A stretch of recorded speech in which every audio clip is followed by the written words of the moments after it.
Nandritra ny 3 andro sesy dia nisy mpianatra ray avy tany amin'ny programme sésame atao amin'ny année préparatoire nandalo tato amin'ny vidéomania nanao stage de découverte dia amin'ny stage de découverte zany dia ohatrany hoe manara-maso izy zany mba hoe ohatrany ahoana ny tena fataon'ny marketeur na hoe vidéaste zany any amin'ny tontolon'le asany zany fa za ny challenge anazy dia hoe andao hanao vidéo ho ana contenu ho an'ny page koa izy mihitsy ny asaiko nanao anazy dia ity vidéo ity zay resana tanatin'ity vidéo ity no hoe inona avy ireo erreur fataon'ny orinasa na ny olona zay hoe misehatra anatin'ny tontolon'ny asa rehefa anomboka hanao vidéo izy dia omeko anazy ary ny fitenenana. Alors, une des erreurs que font les entreprises quand ils se lancent dans la vidéo ou juste dans la production de contenu, c'est d'abord de composer, de faire des vidéos sans avoir fait d'études préalables, c'est-à-dire sans avoir de base préalable avant de se lancer tout simplement. Cette erreur arrive tout simplement en général parce qu'ils sont soit trop pressés, soit parce qu'ils ne savent pas quoi faire, un peu s'ils sont débutants, pour ne pas dire débutants, tout simplement parce que ils sont trop pressés de lancer ce qu'ils veulent faire ou tout simplement, ils croient que la publicité ou la vidéo va suffire à lancer ce qu'ils veulent lancer. Dépendant s'ils veulent juste prendre plus de réactions ou s'ils veulent lancer un produit ou des choses du genre, eh bien, ils sont juste trop pressés. Parce que quand on ne connaît pas la personne avec qui on parle, on est souvent tenté de tout simplement donner à la personne ce que l'on veut lui donner, alors que pour une bonne communication, surtout avec des clients, eh bien, le mieux c'est de leur donner ce dont ils ont vraiment besoin, c'est-à-dire ce qu'ils demandent, ce que au fond, ils voudraient qu'on leur donne, parce que c'est la meilleure manière de communiquer avec eux. Parce que quand une vidéo n'est pas constituée de cette manière-là, c'est-à-dire quand on y va au tac, on y va juste comme ça, eh bien, le résultat, c'est que soit la vidéo ne va pas les intéresser, tout simplement pas, ou tout simplement, la communication ne va pas passer. Et le deuxième problème auquel se confrontent les entreprises quand ils décident de se lancer dans la vidéo, c'est tout simplement que parfois, ils ne structurent pas bien leur contenu.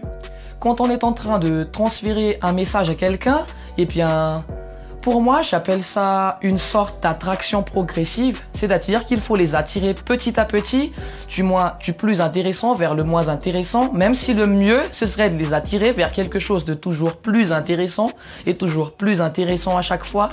Parce que si on ne se comporte pas comme ça avec eux et qu'on ne répond pas aux diverses questions qu'ils pourraient se poser, c'est-à-dire qu'il faut déjà les connaître et cela rejoint encore le premier problème dont j'ai parlé tout à l'heure, eh bien, la communication ne passe pas. De la même façon que quand on fait un devoir, on a besoin de mettre en place un plan pour bien communiquer les idées qu'on a besoin de faire passer.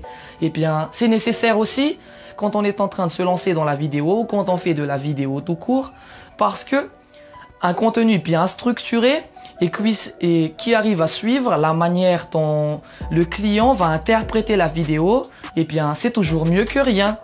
C'est-à-dire qu'il faudra tout simplement bien communiquer. Tout à l'heure, j'ai dit que c'était nécessaire de bien communiquer dans la vidéo, mais ici, quelque chose que j'ajoute aussi, c'est il est nécessaire de bien arranger sa communication quand on se lance dans la vidéo, parce qu'une fois bien arrangé, le message passe mieux et la personne est bien plus intéressée et bien plus apte à comprendre ce qu'on essaie de lui dire. Pour éviter cette erreur-là, eh bien, il y a une solution commune entre le premier problème et le deuxième problème. C'est toujours d'abord d'essayer d'étudier dans quoi on se lance, c'est-à-dire ne pas faire du tac au tac, et d'essayer par rapport à ce qu'on connaît déjà de trouver la bonne manière de répondre aux diverses questions et aux divers problèmes. Parce qu'une vidéo qui répond aux problèmes des clients ou juste du consommateur ou des gens à qui on veut susciter de l'intérêt, eh bien, c'est la meilleure manière de trouver de l'intérêt, c'est-à-dire de générer de l'intérêt. Parce que cette attraction, eh bien, c'est une attraction que nous décidons de créer. Pour pouvoir créer cette attraction, il faut tout simplement trouver la meilleure manière de leur communiquer cela. Un troisième problème auquel se confrontent les entreprises, eh bien, c'est le manque de contenu. Parfois, quand on décide de se lancer dans la vidéo, ou vraiment dans la publicité, ou tout simplement dans la communication en général, parfois on a tendance à croire qu'une seule vidéo peux tout faire. Or, les gens, au bout d'un certain moment, d'abord, ils commencent à se lasser. Quand ils commencent à se lasser, ils commencent à zapper la publicité, comme ce qui arrive souvent à la télé quand une publicité devient trop redondante. Parce que l'intérêt, ça ne leur suscite plus de l'intérêt tout simplement. Ils commencent à se dire que c'est trop redondant, qu'il n'y a jamais de nouveauté. Ça ne les intéresse tout simplement plus. Quand cela arrive, c'est nécessaire d'essayer d'innover, d'essayer de changer, d'essayer de créer de nouvelles choses, de nouvelles formes de communication, de nouveaux moyens de leur communiquer les choses. Parce que quand on essaie d'être comme ça avec les gens, ils sont toujours plus intéressés. En fait, en vrai, c'est tout simplement que par rapport à la visibilité de la vidéo, plus le temps passe, moins elle sera visible. Si on n'essaie jamais d'innover avec un seul contenu, on va se lasser très rapidement, comme je l'ai dit tout à l'heure. Et aussi parce que l'attraction, elle commence à se détériorer, genre à se limiter au fil du temps. Et une attraction qui commence à se limiter, on ne peut pas la réparer comme ça du jour au lendemain en essayant de booster une publication.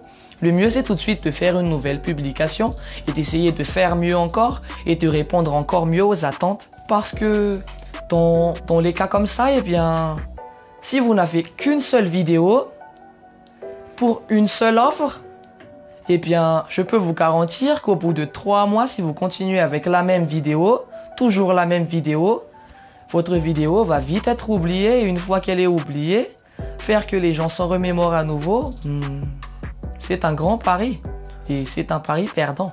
En gros, les 3 principales erreurs que les entreprises font ou que vous pouvez faire, c'est de ne pas connaître où vous vous lancez, de ne pas bien préparer ce que vous allez présenter et tout simplement de croire qu'une seule vidéo pourrait suffire.